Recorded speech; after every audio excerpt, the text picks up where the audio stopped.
चलिए जिनके जो भी डाउट्स हैं बताइए, कोई भी जो डाउट डिस्कस करना है।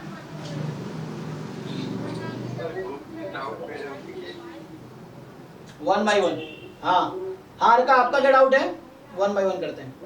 मुझे एक टर्म समझ में नहीं आया था, टुडे क्लास में ही हुआ तो आपका जो था ना चेंजेबल कांस्टेंट, वो तो पैरामीटर होता है।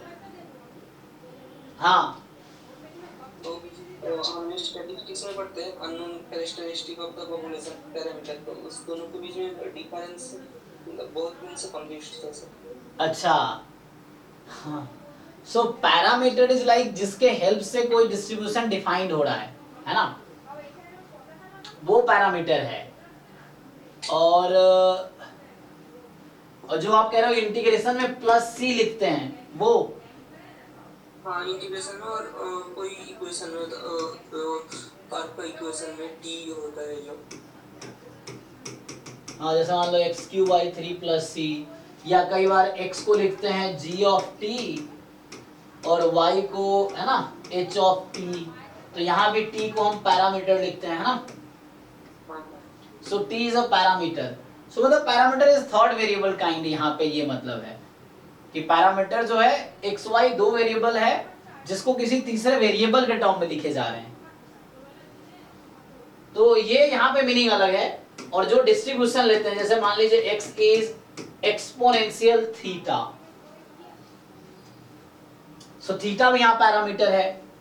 सो थीटा यहाँ पे एक्चुअली वैल्यू क्या है, theta yes theta may take some constant value, ये चीज है। तो हियर इज आर्बिट्री कांस्टेंट, कोई प्रॉब्लम नहीं है। थीटा इज पैरामीटर मतलब थीटा इज आर्बिट्री कांस्टेंट जिसके हेल्प से रैंडम वेरिएबल डिफाइन हो रहा है। So this is also arbitrary constant, this is also arbitrary constant. You can assume हाँ कि ये दोनों सेम ठीक है, ओके है। तो यहाँ arbitrary constant है, ये पैरामीटर इज arbitrary constant, ये चीज है। और यहाँ पैरामीटर का सेंस ये है कि थर्ड वेरिएबल है, यहाँ पे ये मतलब है it's not a constant here, वहाँ कांस्टेंट हो सकता है, ठीक है। मतलब पूरा एक चीज नहीं, हाँ both are not completely, actually कई बार ना एक वर्ड के मीनिंग अलग अलग पर्सपेक्टिव में अलग अलग होते हैं ना, इसीलिए।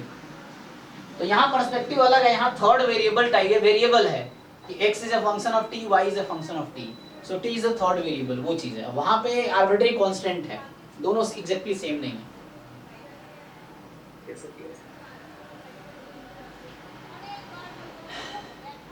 हाँ जी विनय जी बताइए। ग्रुप में प्रॉब्लम अभी भेजा हूं, थोड़ा सा देखिए।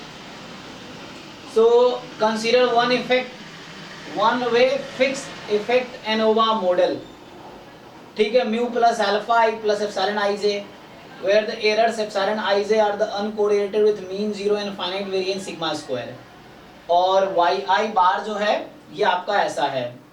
then which of the following statement are true, ठीक ठीक है।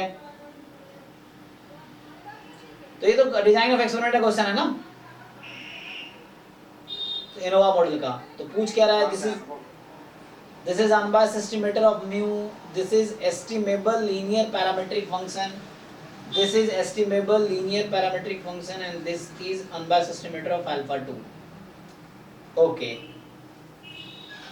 so एनोवा मॉडल में एक तो एस्टिमेबिलिटी डिस्कस करना पड़ेगा।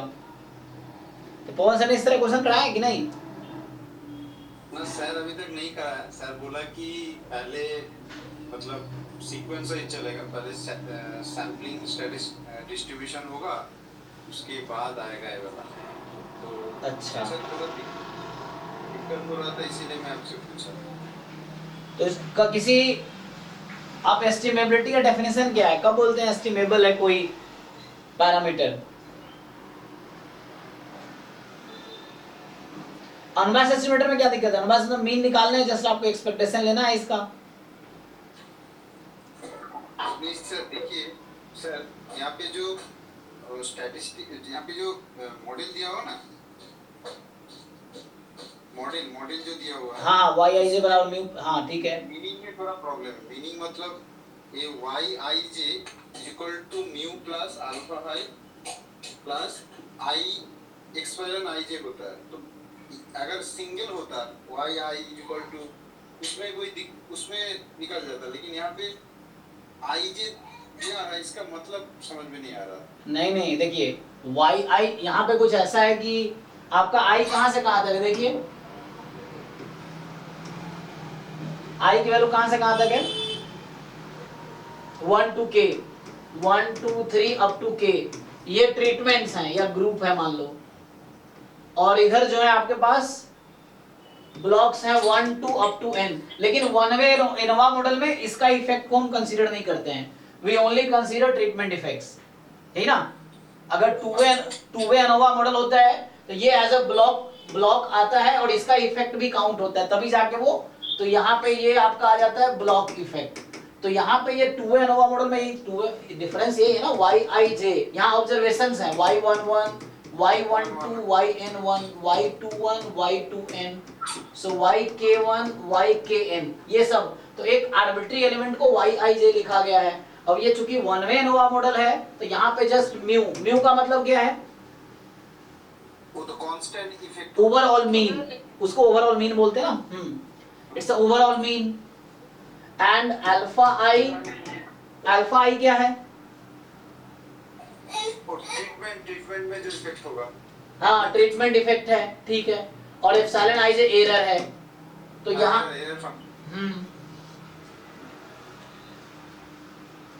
तो ये चीज बोल रहा है ना, तो यहाँ पे क्या one way ANOVA only treatment effect are considered, only treatment effects are considered, block effect यहाँ कंसीडर नहीं होगा क्योंकि वन वे एनोवा है, ब्लॉक इफेक्ट कंसीडर करेंगे तो टू वे एनोवा हो जाएगा। मतलब कि आई वाला जो ए होगा उसी को हमें पकड़ना पड़ेगा। यस, तो इसका फॉर्मूला आप देख सकते हो उसमें मिल जाएगा, result directly theorem based question है ये।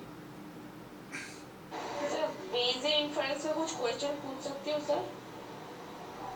नहीं, देखो जो गेट के बाहर का सिलेबस है वो मुझे खुद ही पढ़ना पड़ेगा ठीक से, है ना, क्योंकि जो चीज मैं पढ़ा रहा हूँ 4-5-6 साल से वो बहुत क्लियर है मुझे, जैसे जैम वाला सिलेबस बहुत क्लियर है, गेट वाले 2 साल पढ़ाए तो थोड़ा बहुत क्लियर हुआ है, नेट वाला मुझे बिल्कुल अभी आइडिया नहीं है, तो वो मतलब एक्स्ट्रा सिलेबस की बात कर रहा हूँ, तो वो मुझे देखना, पूछ सकते हो, मुझे कोई दिक्कत नहीं है, जो नहीं आएगा वो सीख के बताऊंगा, बट पूछ सकते हैं। पूछना है सर, कुछ सॉल्व नहीं करना है, लेकिन सर ये जो मॉडल जब बनता है ना, यहाँ पे अल्फा आई दिया है, कभी-कभी अल्फा इनटू एक्स आई भी होता है, उसका मीनिंग क्या होता है? तो वो तो रिग्रेशन मॉडल आ जाएगा फिर। हाँ वही, मतलब यहाँ पे दिक्कत आ रहा है, मतलब ये जो मॉडल है ये सिर्फ ट्रीटमेंट मॉडल नहीं, तो ये अलग चीज है, वो अलग चीज है, यहाँ पे क्या आपके पास पॉइंट्स होते हैं, you have a given some sample points, अब उनके बीच आपको रिलेशनशिप एस्टैब्लिश करना है, हाँ। तो वहां जे नहीं आएगा जो आप कह रहे हैं, वहां सिर्फ आई होगा, जहां एक्स आई होगा ना वहां पे जे नहीं होगा, आप चेक करना, तो वहां पे सिर्फ ये रहेगा वाई आई बराबर समथिंग, है ना, जो आपको तो रिग्रेशन मॉडल हो जाएगा ना फिर प्लस एप्सिलॉन, इस तरह का केस आएगा, तो ये रिलेशन मॉडल हो जाएगा फिर। तो यहाँ पे आपके पास बहुत सारे पॉइंट्स हैं जिसके बीच आप रिलेशनशिप स्टैब्लिश कर रहे हैं through a linear equation.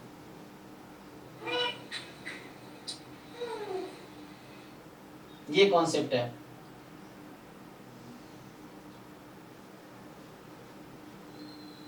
Next क्या है, तो सर इस वाले क्वेश्चन में जो एस्टिमेबिलिटी है ये सब थ्योरेटिकली काफी टफ पड़ता है इसको प्रूव करना, तो हम लोग इसको शॉर्टकट वे में प्रूव किया करते हैं।